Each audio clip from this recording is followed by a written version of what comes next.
Yes, this is the prokaryotic cell inclusions, यानी prokaryotic cell के अंदर हमको जो जो चीज़ें दिखाई दे रही हैं उनके बारे में हम डिटेल में स्टडी कर रहे हैं।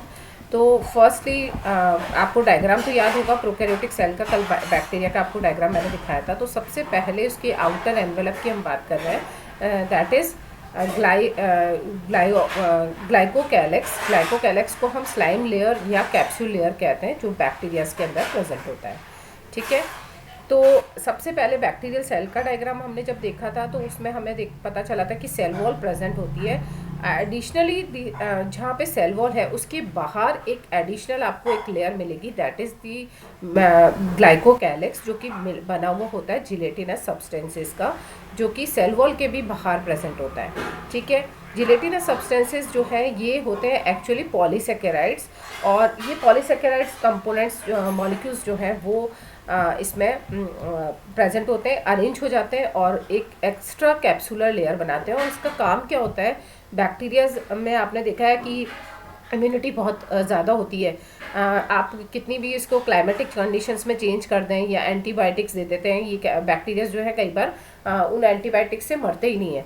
तो ये जो स्पेशल कैपेसिटी होती है बैक्टीरियाज की या प्रोकैरियोटिक सेल की टू फाइट अगेंस्ट डेसिकेशन, और डेसिकेशन का मतलब होता है सूखे की स्थितियों से लड़ने के लिए या एंटीबायोटिक्स के लिए रेजिस्टेंस प्रोवाइड करने के लिए, तो ये दोनों जो एबिलिटीज़ होती हैं ये आती हैं ग्लाइकोकैलेक्स से, जो कि एक स्लाइम लेयर कैप्सूल की होती है, जो कि बैक्टीरिया सेल के ऊपर प्रेजेंट होती है। Clear. Next we come to कि सेल वॉल क्या होती है। सेल वॉल जो है ये सेकंड आपकी जो लेयर है जो कि बैक्टीरियल सेल पे मिलती है, दैट इज़ दी मैंने जैसे कल बताया था आपको कि यूकैरियोटिक सेल के अंदर जो सेल वॉल होती है उसका कंपोजिशन थोड़ा सा डिफरेंट टाइप का होता है, यानी कि वो सेलुलोज और पैक्टिन की बनी होती है। लेकिन यहाँ पर क्योंकि हम प्रोकैरियोटिक सेल की बात कर रहे हैं तो यहाँ पर सेल वॉल जो है वो पेप्टाइडोग्लाइकन यूनिट्स और म्यूकोपॉलीसेकेराइड्स की बनी हुई होती है। तो यानी कि आपको यहाँ पर लर्न करना है कि ये जो प्रोकैरियोटिक सेल वॉल है इसका कंपोजिशन होता है मेनली पेप्टाइडोग्लाइकन यूनिट से। अब ये पेप्टाइडोग्लाइकन यूनिट है क्या, क्योंकि आप केमिस्ट्री के स्टूडेंट्स हो तो आपको पता है कि पेप्टाइडोग्लाइकन को ही म्यूकोपॉलीसेकेराइड्स या म्यूरेमिक एसिड्स के कंपोजिशन से रिलेट किया जाता है। इसमें N acetyl glucosamine N acetyl muramic acid होता है। तो पेप्टाइडोग्लाइकन यूनिट अगर आप लिख देते हो तो भी आपके लिए ठीक है कि जो प्रोकैरियोटिक सेल वॉल है वो बनी होती है पेप्टाइडोग्लाइकन यूनिट्स की। आपको इसके डिटेल स्ट्रक्चर पे जाने की ज़रूरत नहीं है, कैसे ये जिगजैग मैनर में अरेंज होता है और इनकी यूनिट्स आपस में किस तरह से पेप्टाइड चेन के थ्रू कनेक्टेड रहती हैं। तो ये एक डायग्राम है जो कि ये आपको बताएगा कि पेप्टाइडोग्लाइकन का फॉर्मेशन कैसे हो रहा है। आपको ज़्यादा डिटेल में जाने की ज़रूरत नहीं है, आप सिर्फ एक लाइन में एक्सप्लेन कीजिए कि cell wall is made up of peptidoglycan. ठीक है, नेक्स्ट वी कम टू, अब देखिए दोनों लेयर्स हो गई हैं बैक्टीरियल सेल के बारे में। मैंने आपको ऑलरेडी नोट्स सेंड किए हुए हैं, आप देख लीजिएगा उसमें कि उसके बाद कैप्सूल एक एडिशनल लेयर हो गई। आफ्टर दैट जो सेल वॉल थी उसके बारे में हमने बात कर ली। नेक्स्ट टू प्लाज्मा, ये सेल वॉल हमको मिलेगी प्लाज्मा मेम्ब्रेन। प्लाज्मा मेम्ब्रेन कल हमने काफ़ी डिस्कस की थी और बताया था कि प्लाज्मा मेम्ब्रेन जो है वो सेलेक्टिवली परमिएबल होती है, याद आया। तो सेलेक्टिवली परमिएबल या सेमी परमिएबल मेम्ब्रेन होती है जो कि सभी सेल्स पर प्रेजेंट होती है, चाहे तो वो प्रोकैरियोटिक सेल्स हों चाहे तो वो यूकैरियोटिक सेल्स हों। तो यहाँ पर प्लाज्मा मेम्ब्रेन की जब भी हम बात करते हैं तो ये हमको पता चल जाता है कि इसके अंदर हमको जो प्रोकैरियोटिक सेल है उसके अंदर भी हमको प्लाज्मा मेम्ब्रेन मिलती है जो कि सेमी परमिएबल है, और ये सेल वॉल के जस्ट इमीडिएट नीचे की तरफ होती है और स्ट्रक्चर में सिमिलर होती है यूकैरियोटिक सेल के सेल वॉल के। ठीक है, ये जो चीज़ें हैं जिसको हम कहते हैं फ्लूइड मोज़ेक मॉडल, इसको अभी हम सेकंड पार्ट में डिटेल में पढ़ने वाले हैं। इसको मैं यहाँ नहीं एक्सप्लेन कर रही हूँ, इसको डिटेल में मैं आगे एक्सप्लेन करूँगी। सिर्फ आपको ये लिखना है कि साइटोप्लाज्मिक मेम्ब्रेन या सेल मेम्ब्रेन सेल वॉल के नीचे प्रेजेंट होती है बैक्टीरिया सेल के अंदर यानी प्रोकैरियोटिक सेल के अंदर। Next we come to locomotory organ, that is flagella. आप देखिए फ्लैजिला के बारे में मैंने आपको बताया था कि ये फ्लैजिला या लोकोमोटरी ऑर्गन या केवल जिसको हम कहेंगे गमनशील जो संरचना थी जो कि केवल प्रोकैरियोट्स में हमको मिल रही थी, उसकी अगर हम स्ट्रक्चर को देखें तो उसमें दो पार्ट्स होते हैं। कौन कौन से? एक तो जो बेसिक इसका बेस वाला पोर्शन है, बेस पोर्शन जिसको हम कहेंगे बेसल बॉडी, ठीक है। बेसल बॉडी को फिर हम दो पार्ट्स में डिवाइड करते हैं। बेसल बॉडी में एक तो होता है लोअर रिंग वाला पार्ट, जो कि बैक्टीरिया की जो प्लाज्मा मेम्ब्रेन है उसमें धंसा हुआ होता है ना, बिल्कुल सबमर्ज्ड होता है। और ये वाला जो पार्ट है हुक वाला, ये थोड़ा सा ऊपर की तरफ बाहर निकला हुआ होता है, और इससे ही फिर हमारा जो फ्लैजिलल पार्ट है, फिलामेंट वाला पार्ट जो हमको बैक्टीरिया के अंदर दिखाई दे रहा था, वो हमको जो है ऊपर की तरफ दिखाई देता है। तो यानी कि बैक्टीरिया के अंदर ये वाला जो पार्ट है पूरा, बेसल बॉडी एंड हुक, ये दोनों पोर्शन जो है ये प्लाज्मा मेम्ब्रेन से स्टार्ट होके सेल वॉल तक ही होते हैं। आफ्टर सेल वॉल हमको जो पार्ट इसका दिखाई देता है बाहर बैक्टीरियल सेल के अंदर, that is known as filament, ठीक है। तो फिलामेंट और हुक और बेसल बॉडी आपको समझ में आ गया। फिलामेंट क्या है? एक्चुअली अ लॉन्ग वाइब्रेट या वाइब्रेटाइल पार्ट जो कि घूम सकता है, चाबुक की तरह फ्री होता है, ठीक है, मूवमेंट के लिए। और अगर अंदर से इसको देखें आप तो ये जो है हॉलो, जैसे कल मैंने आपको बताया था 9+0 अरेंजमेंट, याद आया? तो कल हमने 9+0 अरेंजमेंट की बात की थी। तो ये जो ये वाला जो इसका आगे फिलामेंटस पार्ट है, that is made up of a protein called flagellin. किस प्रोटीन का बना होता है? इसका ये जो जिससे बना हुआ है that is known as flagellin protein, ठीक है। ये जो फ्लैजिलिन प्रोटीन है इसमें छोटे छोटे माइक्रोट्यूब्यूल्स होते हैं, ठीक है। माइक्रोट्यूब्यूल मतलब छोटे साइज के ट्यूब्स, है ना। तो फ्लैजिलिन प्रोटीन जो है ये माइक्रोट्यूब्यूल से बना हुआ होता है। ये माइक्रोट्यूब्यूल्स जो है स्पाइरल ऑर्डर के अंदर, स्पाइरल मतलब कि सर्पिलाकार क्रम में ये जो माइक्रोट्यूब्यूल्स हैं ये व्यवस्थित होते जाते हैं। जैसे आपने कोई स्प्रिंग बनाई है ना, स्प्रिंग के अंदर आप मोती डालते जाओ, है ना, तो आप स्प्रिंग जैसे ही मोती अरेंज हो जाएंगे ना, उसी तरह से ये फ्लैजिलिन प्रोटीन के जो माइक्रोट्यूब्यूल्स होते हैं वो स्प्रिंग की तरह अरेंज होके पूरा ये पार्ट बनाते हैं। तो अगर हम एक माइक्रोट्यूब्यूल की बात करें, वो एक माइक्रोट्यूब्यूल है कैसा? तो इंटरनली जो फिलामेंट है उनका अरेंजमेंट हमको 9+2 अरेंजमेंट के फॉर्म में दिखाई देता है। यहाँ पे इसका डायग्राम भी दिया होगा, सॉरी इसमें है नहीं डायग्राम। तो इसमें जो माइक्रोट्यूब्यूल्स हैं ये क्या करते हैं, एक सर्कल के अंदर ऐसा लगता है कि सर्कल के अंदर ये 9 पेरिफेरल माइक्रोफाइब्रिल्स अरेंज हो गए, और सेंटर के अंदर जो है कोई भी माइक्रोफाइब्रिल नहीं है, इसलिए ये कहलाता है हॉलो मतलब कि खोखला। तो ये जो फिलामेंटल पार्ट है इसके अंदर हमको जो है खोखला फिलामेंट दिखाई देगा, जिसके अंदर हमको पेरिफेरी की तरफ, परिधि की तरफ तो दिखेंगे 9 तंतु माइक्रोफाइब्रिल्स जो कि स्पाइरल ऑर्डर के अंदर इसमें लगे हुए हैं। स्प्रिंग में अगर आप मोती डाल दोगे उस तरह से ये अरेंज हो जाता है। तो एक अगर आप इसकी सेक्शनिंग करेंगे, इसको काट के देखेंगे तो आपको ऐसा लगेगा कि इसकी जो पेरिफेरी है, इसका जो परिधि बनी हुई है या इसका पाइप का जो कवर बना हुआ है, स्किन बनी हुई है, वो 9 माइक्रोफाइब्रिल से बनी हुई है। समझ गए आप 9+0 अरेंजमेंट क्या होता है, ठीक है। तो अंदर से ये खोखला है ना, और जो हुक रीजन का काम होता है सिर्फ इसको इंसर्ट करके रखना, फिलामेंट को डीप में सेल वॉल के अंदर फिक्स करके रखना, है ना। Hook is attach to the cell with the help of basal body, और हुक आपको यहाँ पे दिखाई भी दे रहा है, ये केवल इसको टर्न कर रहा है ना, टर्न करके, और इसको फ्लेक्सिबिलिटी प्रोवाइड करता है, और सेल वॉल के अंदर कोशिका की भित्ति के अंदर धंसा हुआ रहता है, और नीचे से जुड़ा हुआ है बेसल बॉडी के साथ में। अब बेसल बॉडी क्या है? बेसल बॉडी जो है सेल वॉल के अंदर धसी हुई एक ये कहेंगे कि रूट लाइक स्ट्रक्चर है, जड़ जैसा स्ट्रक्चर है, जो कि इस फ्लैजिलम को वो पकड़े रहता है, और ये जो है 2 से 4 रिंग्स से बना हुआ होता है, और ये रिंग्स जो है ये सेंट्रल रॉड के साथ में जुड़ी रहती है। ये देखिए, दिस इज़ द रिंग, है ना, और यहाँ पे 2 रिंग्स आपको दिख रही हैं, और ये एक सेंट्रल रॉड के साथ में जुड़ी हुई है। ये पूरा कॉम्प्लिकेटेड स्ट्रक्चर जो है सिर्फ इसलिए है कि ये फ्लैजिला जो है ये मूवमेंट कर पाए, और इसका जो मूवमेंट है वो फ्री हो, ठीक है। तो ये पूरा जो बेसल बॉडी है ये सारा कहाँ पर है? सारा अंदर धंसा हुआ है प्लाज्मा मेम्ब्रेन और सेल वॉल के अंदर। तो आपको बैक्टीरियल सेल का जो डायग्राम याद आ रहा होगा, तो उसके बैक्टीरिया ऐसा बताया था आपको, बैक्टीरियल सेल इसी तरह का डायग्राम देखा था आपने। अब देखो बच्चों, जैसे हम बात करते हैं कि ये फ्लैजिला जो है, हमने जब बैक्टीरियल सेल का डायग्राम देखा था तो एक ही फ्लैजिला बनाया था, ठीक है। लेकिन फ्लैजिला जो है इनकी नंबर बहुत वेरी करती है, अलग अलग तरह के बैक्टीरियाज के अंदर फ्लैजिला की नंबर अलग अलग होती है।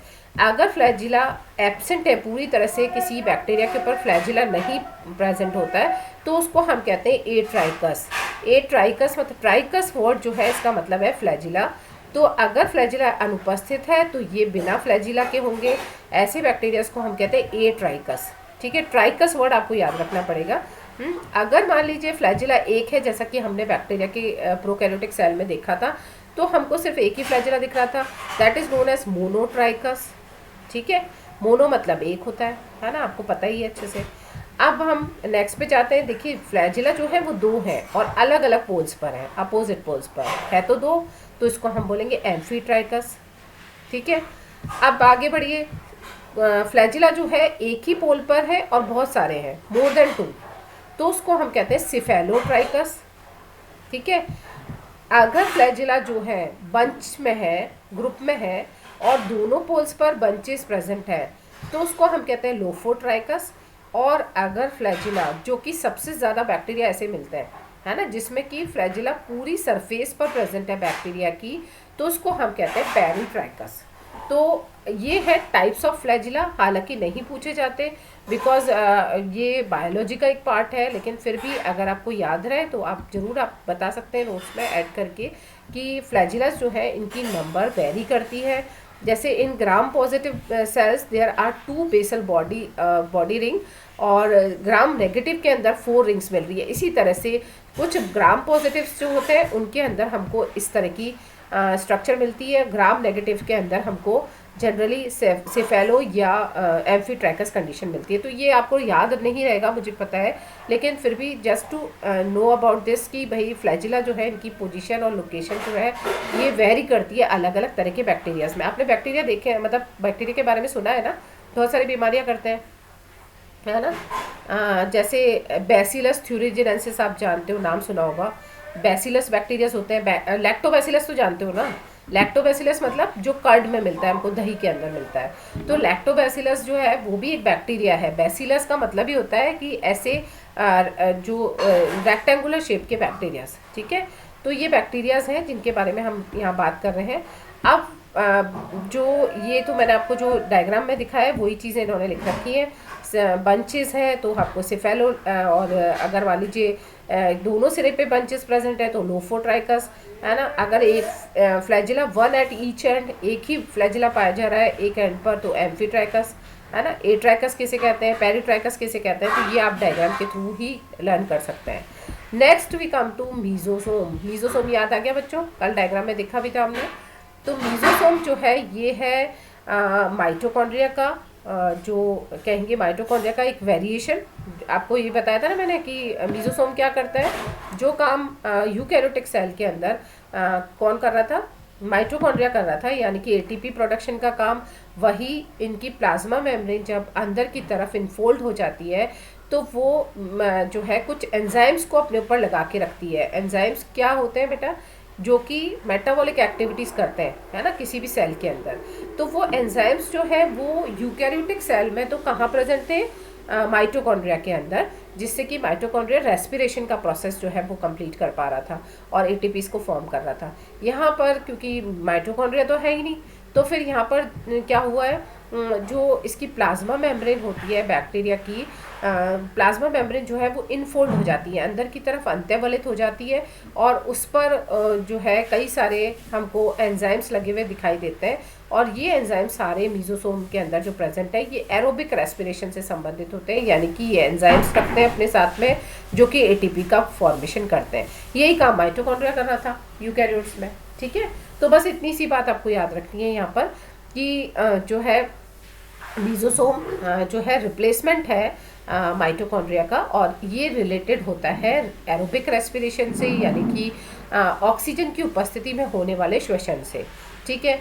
प्रोकैरियोट्स में जनरली जो जैसे रोडोसोडोमोनास है, मीजोसोम जो है वो एसोसिएटेड होते हैं फोटोसिंथेसिस से भी। तो आपको ऐसे एक्सेप्शंस पे जाने की ज़रूरत नहीं है, क्योंकि आपको बेसिक पढ़ना है।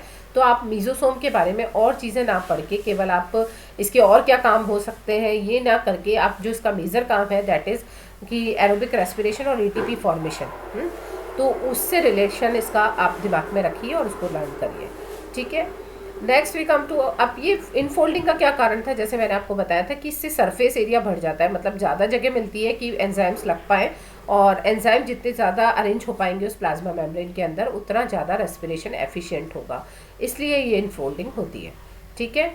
Next we come to another structure that is known as pili और फाइब्रिली या स्पिनी। ये जो है इसको आपको डायग्राम में शायद नहीं एक्सप्लेन किया है, but it is the additional fibre like structure. जैसे आपने फ्लैजिला देखा था ना अभी बैक्टीरिया के ऊपर लगा हुआ, वैसे ही बैक्टीरिया के सरफेसेस से कुछ ऐसे हेयर लाइक स्ट्रक्चर निकलते हैं जिनको हम कहते हैं नीडल जैसे हेयर लाइक जो स्ट्रक्चर्स है वो इसके सेल वॉल से बाहर की तरफ निकले हुए हमको दिखाई देते हैं।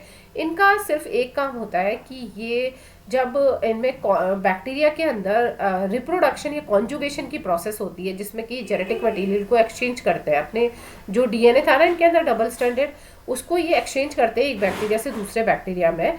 तो उस दौरान ये जो है फाइब्रिली या फाइबर्स जो है ये दो बैक्टीरिया के अटैचमेंट में हेल्प करते हैं। तो ये स्पेशल टाइप के फाइबर्स होते हैं जो कि बैक्टीरिया की सेल वॉल के बाहर निकले हुए होते हैं, प्रोटीन से बने हुए होते हैं, और ये प्रोटीन होता है पाइलिन।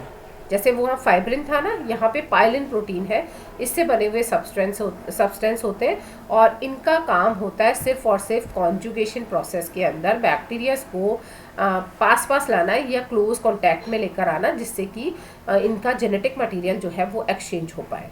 बस इतना ही पढ़ना है आपको, ये सब आप छोड़ दीजिएगा, आगे का ये सब स्पेनी और ये। नेक्स्ट वी कम टू इसका जो इम्पॉर्टेंट पार्ट है प्रोकैरियोटिक सेल का, दैट इज जेनेटिक मटेरियल। और इसको मैं आपको काफ़ी डिटेल में 2 बार बता चुकी हूँ कि जेनेटिक मटेरियल एक तो इसका खुद का मेन जेनेटिक मटेरियल होता है that is known as DNA, जिसको हमने कहा था नेकेड डीएनए होता है ना, क्योंकि इस पर कोई प्रोटीन नहीं लगा हुआ होता है। और वो प्रोटीन मैंने आपको एक नाम भी बताया था प्रोटीन का कि हिस्टोन प्रोटीन, और कल ये भी बताया था कि जो डीएनए होता है अगर वो प्रोटीन के साथ में एसोसिएट हो जाता है तो वो क्रोमोसोम्स बनाता है ना। लेकिन अगर वो प्रोटीन के साथ एसोसिएट नहीं हो रहा है तो उस केस में ये जो डीएनए है ये नेकेड का कहलाता है, और इसको हम प्रिमिटिव कैरेक्टर मानते हैं। तो प्रिमिटिव जो डीएनए था उसका मैंने एक नाम भी आपको बताया था, न्यूक्लियोइड। ठीक है। तो ये प्रोकैरियोटिक सेल्स जो होती हैं लाइक बैक्टीरियल सेल, उसमें हमने जो साइटोप्लाज्म के अंदर पड़ा हुआ डीएनए देखा था वो डीएनए नेकेड था। नेकेड मतलब कि उस पर प्रोटीन नहीं था, और उसको हमने नाम दिया था न्यूक्लियोइड। ठीक है। उसका एक और नाम है, इसको हम कहते हैं जीनोफोर। ठीक है। तो आपको अगर जीनोफोर याद रहता है तो इट्स ओके, अदरवाइज न्यूक्लियोइड आप याद रख लीजिए। तो ये जेनेटिक इन्फॉर्मेशन को स्टोर करके रखता है, यानी बैक्टीरिया इतना सा तो जीव है ना, उसके अंदर कितना सा इंफॉर्मेशन होगी, कितनी से जीन होंगे उसके, तो उनको जेनेटिक इन्फॉर्मेशन को स्टोर करने का काम इस अकेले सिंगल न्यूक्लियोइड के अंदर होता है। इसको एक क्रोमोसोम, ऐसा माना जाता है कि बैक्टीरिया में सिर्फ एक ही क्रोमोसोम होता है, उस पर ही जो है वो भी केवल डीएनए का बना हुआ होता है। ठीक है। और उसको हम कहते हैं सिंगल सर्कुलर डीएनए, एकल और द्विकुंडलित या दोहरा हेलिक्स युक्त डीएनए। ठीक है। आपको मैं ये पूरी तरह से बता चुकी हूँ पहले कि bacterial DNA is comparatively less stable, क्योंकि ये किसी प्रोटीन के साथ एसोसिएटेड नहीं होता, खासकर हिस्टोन के साथ में। हिस्टोन प्रोटीन के साथ डीएनए का एसोसिएशन जो होता है वो क्रोमोसोम्स बनाने में यूज होता है, जो कि प्रोकैरियोट्स में नहीं बनते हैं। ठीक है। Next we come to plasmid. Plasmid जो है इसको मैंने आपको कई बार समझा दिया कि प्लाज्मिड जो है ये एक्स्ट्रा क्रोमोसोमल डीएनए होता है, यानी कि मुख्य डीएनए के अतिरिक्त जो डीएनए बैक्टीरियल सेल के अंदर प्रेजेंट होता है that is known as plasmid और एक्स्ट्रा क्रोमोसोमल डीएनए। और प्लाज्मिड जो है ये कुछ स्पेशल कैरेक्टर प्रोवाइड करता है किसी भी बैक्टीरिया के को। हर बैक्टीरिया के अंदर ये प्लाज्मिड प्रेजेंट हो ज़रूरी नहीं होता है, लेकिन जिन बैक्टीरियाज के अंदर ये प्लाज्मिड प्रेजेंट होता है ये कुछ एडिशनल उसको एबिलिटी देता है। जैसे कि ऐसे अगर मान लीजिए किसी बैक्टीरिया के अंदर प्लाज्मिड प्रेजेंट है और तो उसके अंदर जीन होगा एंटीबायोटिक रेजिस्टेंस, है ना। तो वो बैक्टीरिया जिसके अंदर ऐसा प्लाज्मिड प्रेजेंट है जिसके ऊपर जीन लगा हुआ है, that is known as antibiotic resistant gene, तो उस बैक्टीरिया को तो आप किसी भी एंटीबायोटिक से मार ही नहीं सकते हो। तो प्लाज्मिड जो है ये स्पेसिफिक कैरेक्टर्स को के लिए रिस्पॉन्सिबल होता है, और ये कैरेक्टर जो है हर बैक्टीरिया में नहीं होते हैं। ठीक है, समझ में आई बात? कुछ कंफ्यूजन हो रहा है? पूछ लो फटाफट। तो यहाँ पर प्लाज्मिड जो है इनका काम जो है ये स्पेशल तरह की कुछ कैरेक्टर्स को कंटेन करना होता है। ठीक है, नेक्स्ट एक और पॉइंट लिखा हुआ है, that is known as episome. ये एपिसोम बच्चों कुछ भी नहीं है, जो प्लाज्मिड आपने अलग से पढ़ा हुआ देखा ना बैक्टीरिया के सेल के अंदर, अगर वो प्लाज्मिड या एक्स्ट्रा क्रोमोसोमल डीएनए जो है अगर वो बैक्टीरिया के मुख्य डीएनए मेन डीएनए के साथ में जुड़ जाता है या किसी कारण से अटैच हो जाता है, तो वो जो है मुख्य डीएनए के साथ ही जुड़कर रेप्लिकेट करता रहेगा, यानी उसके साथ ही जुड़ा रहना पसंद करता है, तो उसको हम कहते हैं, तब हम इसको प्लाज्मिड ना कह के एपिसोम कहने लग जाता है। ठीक है, यानी क्या हुआ बच्चों, जो मैंने बताया था बैक्टीरिया में दो तरह के जेनेटिक मटेरियल है, एक होता है मेन जेनेटिक मटेरियल और दूसरा होता है एक्स्ट्रा क्रोमोसोमल डीएनए। तो एक्स्ट्रा क्रोमोसोमल डीएनए को क्या करना है, मुख्य डीएनए के साथ, बैक्टीरिया के जो मेन डीएनए है उसके साथ में अटैच हो जाना है ना, और फिर अटैच होकर उन्हीं के साथ में क्या करता है रहता है, रिप्रोड्यूस करता रहता है। तो फिर इसको हम कहते हैं कि ये जो है प्लाज्मिड जैसा ही है, लेकिन अलग मतलब अटैच होकर रह रहा है। ठीक है, get associated with the bacterial chromosome. ठीक है, जब तक इसकी मर्जी होती है अटैच होकर रहता है, तब तो इसको एपिसोम कहते हैं, और जब इसकी मर्जी नहीं होती तो ये वापस अलग हो जाता है मुख्य डीएनए के साथ में, फिर इसको प्लाज्मिड कहना शुरू कर देते हैं। तो इट इज़ एक तरह से कंडीशन, एक फॉर्म है जिसको हम एपिसोम कहते हैं। ठीक है, नेक्स्ट वी कम टू कि बैक्टीरिया के अंदर और क्या क्या चीज़ें होती हैं। तो बैक्टीरियल सेल के अंदर कुछ क्रिस्टल्स प्रेजेंट होते हैं, कुछ और सेल इंक्लूजन्स होते हैं, यानी कुछ कोशिकांग और प्रेजेंट होते हैं, कुछ मटेरियल जो है वो और स्टोर रहता है, उसमें से कुछ ऑर्गेनिक मटेरियल है, कुछ इनऑर्गेनिक मटेरियल है जो कि सेल के अंदर बैक्टीरियल सेल के अंदर साइटोप्लाज्म में पड़ा रहता है। ऑर्गेनिक बॉडीज़ जो है, इनऑर्गेनिक बॉडीज़, इनमें अगर हम देखें तो देखिए ऑर्गेनिक जो बॉडीज़ है उनमें हम मेनली देखते हैं कि ग्लाइकोजन जो है वो स्टोर्ड है, या पॉलीबीटा हाइड्रोक्सी ब्यूटरेट यानी PHB जो है उसके क्रिस्टल्स के कंपोनेंट्स प्रेजेंट होते हैं, है ना। इनऑर्गेनिक में देखें आप वोलेटिन बॉडीज़ है या सल्फर बॉडीज़ है, वो जो है कुछ इनके पास नाम ही आपको याद रखने हैं, ये भी इसके जो साइटोप्लाज्म में प्रेजेंट होता है। तो ये हुआ बैक्टीरिया के बारे में, यानी जो हम प्रोकैरियोटिक सेल की स्ट्रक्चर और कल से हम डिस्कस कर रहे थे उसका अल्ट्रा स्ट्रक्चर, यानी और उसको हमने डिटेल में एक्सप्लेन किया है, डिटेल में पढ़ने की कोशिश की है। Now we come to eukaryotic cell structure. Eukaryotic cell structure के अंदर जब हम डिटेल में पढ़ते हैं, डिटेल्स पढ़ते हैं उसकी, तो यूकैरियोटिक सेल स्ट्रक्चर जो है वो बना हुआ होता है, सबसे आउटर मोस्ट लेयर होती है उसकी सेल वॉल। ठीक है, यहाँ तक समझ में आया बच्चों? ज़्यादा हो जाए तो बता देना, क्योंकि तुम्हारा थोड़ा मुझे पता नहीं है कितना कैपेसिटी है। यहाँ तक समझ में आया प्रोकैरियोटिक सेल के केस में? केस समझ में आया सबको? एक बार बैक्टीरियल सेल वापस बता देती हूँ मैं आपको।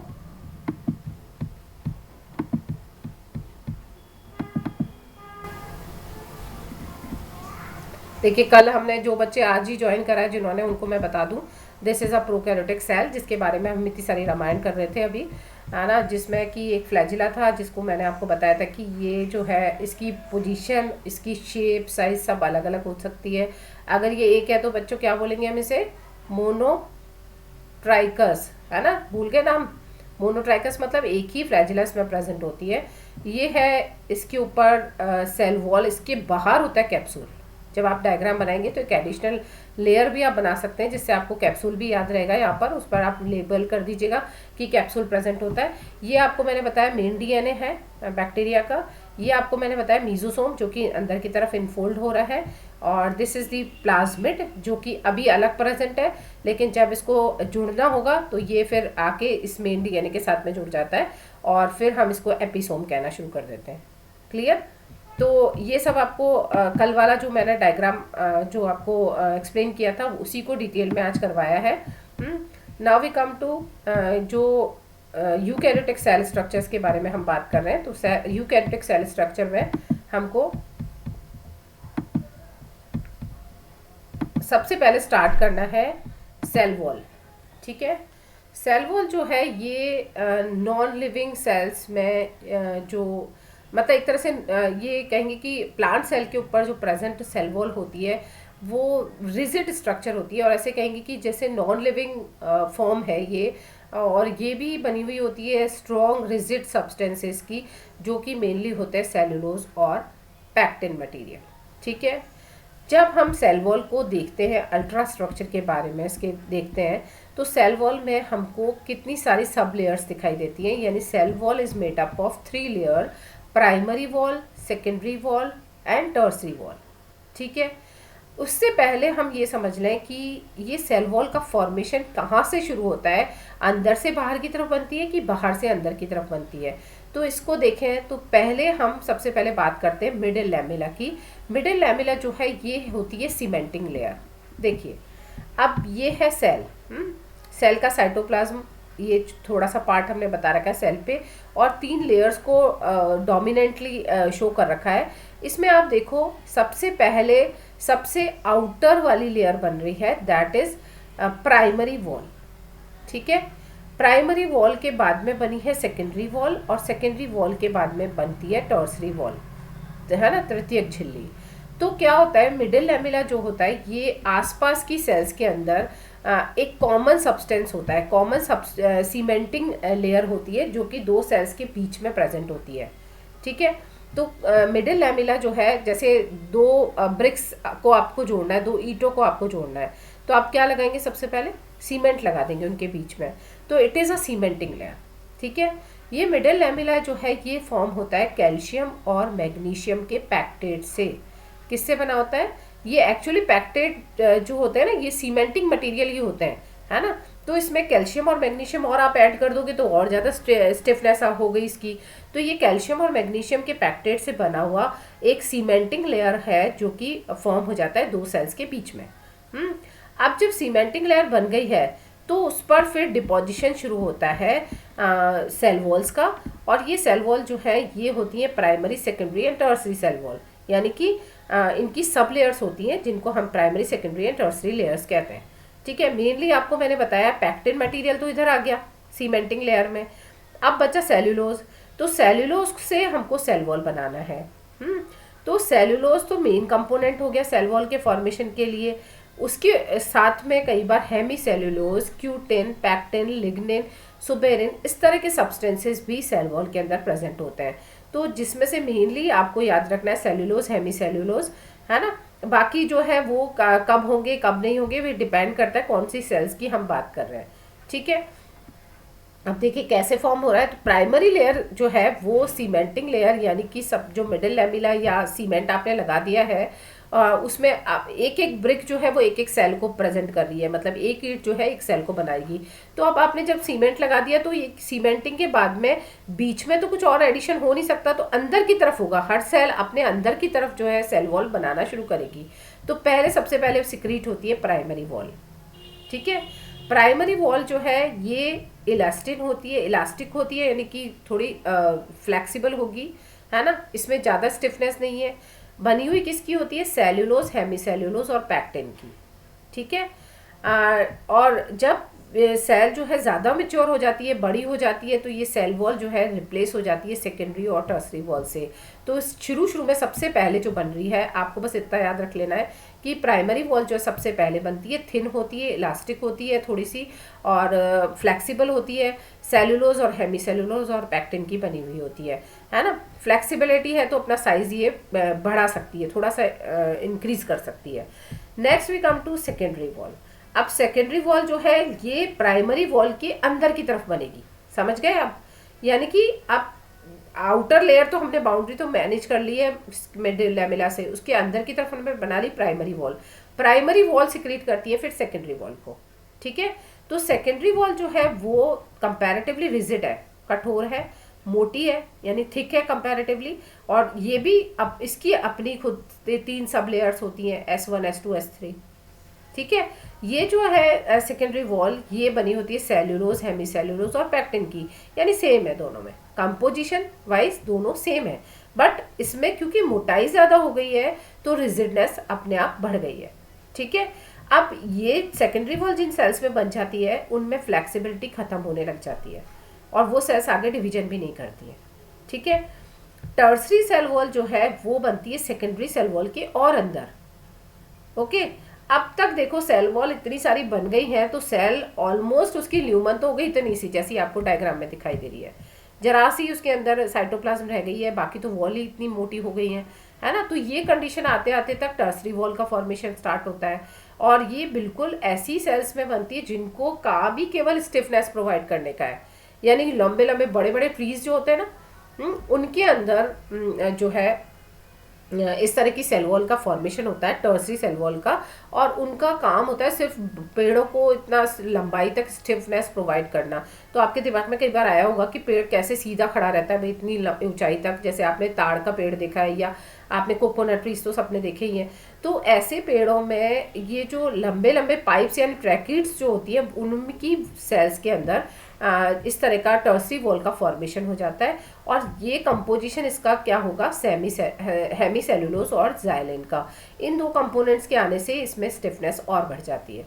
तो क्लियर हुआ थोड़ा सा कि सेल वॉल क्या होती है। एक्चुअली सेल वॉल जो है ये प्लांट सेल में ही मिल रही है बच्चों, ये ध्यान रखना आप हमेशा। तो अब ये किस तरह से डिपोजिशन होता जाता है वो मैंने आपको समझाया किस तरह से सेल वॉल बनती है। इसको मैं अगर आपको डायग्राम में समझाने की कोशिश करती हूँ, देखिए आपको समझ आता है तो सेल वॉल कैसे बनेंगे। बोर्ड दिख रहा है आपको, देखो ये है इधर की एक सेल है ना, और ये है इधर वाली एक cell, this is cell A, this is cell B, okay. अब सेल ए जो है और बी इनके बीच में कॉमन सीमेंटिंग लेयर बन गई, दैट इज मिडिल लैमिना, है ना। इसका हमने नाम दे दिया इट इज मिडिल लैमिना, ठीक है। ये मिडिल लैमिना सब दोनों के लिए कॉमन है, एक ही लेयर है। अब क्या होगा, मिडिल लैमिना तो बन गया, अब इन सेल्स में प्राइमरी सेकेंडरी और टर्सरी वॉल का फॉर्मेशन कैसे होना है। इधर की तरफ बनेगी प्राइमरी वॉल जो कि है सेल बी की, इधर की तरफ बनेगी प्राइमरी वॉल जो कि है सेल ए की, ठीक है। यानी दोनों की प्राइमरी वॉल्स बन गई अंदर की तरफ, सीमेंटिंग लेयर के अंदर की तरफ, दोनों अपनी अपनी बना रही है, ठीक है। नेक्स्ट अब सेकेंडरी लेयर बनानी है हमको, तो सेकेंडरी लेयर बनी ये वाली, ये है secondary layer for cell B और this is the secondary layer for cell A, ठीक है। अब आपको समझ में आया सेल वॉल का फॉर्मेशन कैसे हुआ, क्योंकि ये जो लाइन हमने बनाई है this is belongs to plasma membrane, आ गई बात समझ में। तो इस तरह से सेल वॉल का फॉर्मेशन होता है। तो आज के लिए इतना ही बहुत है क्योंकि ज़्यादा दिमाग आपका थक जाएगा। अब बताओ बच्चों क्या समझ में आया इतना तक या कोई और हमको चेंज करना है। यहाँ तक सेल वॉल का स्ट्रक्चर तक मैंने बता दिया। प्लाज्मा मेम्ब्रेन के मॉडल्स होते हैं जो कि काफ़ी लेंदी होते हैं, तो उसको हम कल शुरू करेंगे। ये सेल वॉल स्ट्रक्चर समझ में आया आपको यहाँ तक? बोलो बच्चों, कम्युनिकेट किया करो सब। यस मैडम, थोड़ा थोड़ा समझ में आ रहा है। थोड़ा थोड़ा आ रहा है चलो ठीक है, थोड़ा तो आया, कोशिश तो कर रहे हो ना समझने की, थोड़ा पढ़ो भी। हम्म जी मैडम बिल्कुल। हाँ चलिए। मैम इसका ग्रुप बन गया क्या नाई वाला का? हाँ बनाया तो है बेटा, किसने, कौन सा बच्चा था मैम वो? हमने ऐड नहीं है उसमें। तो आपको शायद लिंक शेयर किया है उसने, बच्चे ने? नहीं मैम।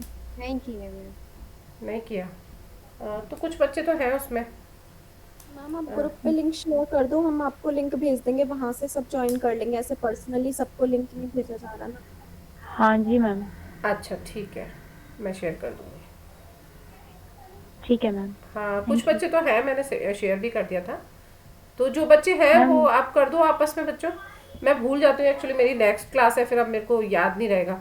तो जो मैम बच्चा हम ऐड आपको है लिंक उसके भेज अंदर रहे हैं, कौन बच्चा ऐड है? फॉरवर्ड कर दो। क्या बेटा? हम आपको लिंक भेज रहे हैं, आप उसको ग्रुप पे फॉरवर्ड कर दो। ग्रुप की लिंक भेज रहे हैं, टीचर्स के ग्रुप पे फॉरवर्ड कर दीजिए। अच्छा ठीक है, मैं एक्चुअली वहाँ करना नहीं चाह रही हूँ, मैं आपको पर्सनली आप नहीं कर पाओगे क्या? मैम पर्सनली कोई ग्रुप नहीं है हमारा। ओके ठीक है, मैं उस बच्चे को बोलती हूँ, वो करेगा आपके लिए कुछ, है ना, जो उसने बनाया ग्रुप। ठीक है, वो है नहीं क्या बच्चा, कहाँ गया? Okay ma'am. Yes ma'am. हाँ जिसने बनाया था, हाँ शुभम, यस शुभम बेटा यस इनके मैम। लिए कुछ करो हेल्प। है ना, क्योंकि मैम मैं एक्चुअली हाँ बोलो। इनका नंबर या तो मेरे पास नहीं है, वैसे ऐड करना पड़ेगा। तो आप लिंक किस पे ग्रुप पे शेयर कर नहीं, आप कर नहीं सकते हो क्योंकि आप एडमिन नहीं हो। ओके। मैम एक्चुअली हमारा दूसरा ग्रुप है, उस पे लिंक शेयर किया था तो काफी लोग ने ऐड जो थे ऐड उन्होंने ज्वाइन कर लिया। ऐसा अब ये करो, शायद उस ग्रुप पे मैं नहीं लेफ्ट थी। कर रही हूँ, बट आप इनको अभी इस ग्रुप कंटिन्यू करो इस क्लास को, और इसमें इनको शेयर कर दो। वो ग्रुप कैसे आप सजेस्ट ओके कर मैम। सकते हो, कैसे ज्वाइन करना है इनको बच्चों को। ठीक है, ओके मैम। क्योंकि आप ओके मैम। अपने लेवल पे कर लो बेटा। 18 स्टूडेंट्स हैं, पर उसमें तो कम ही है ना कि स्टूडेंट्स आपके, तो आप सब लोग आ ओके जाओ, मैम। है ना। ठीक है, चलिए मैं लेफ्ट कर रही हूँ, है ना। ठीक।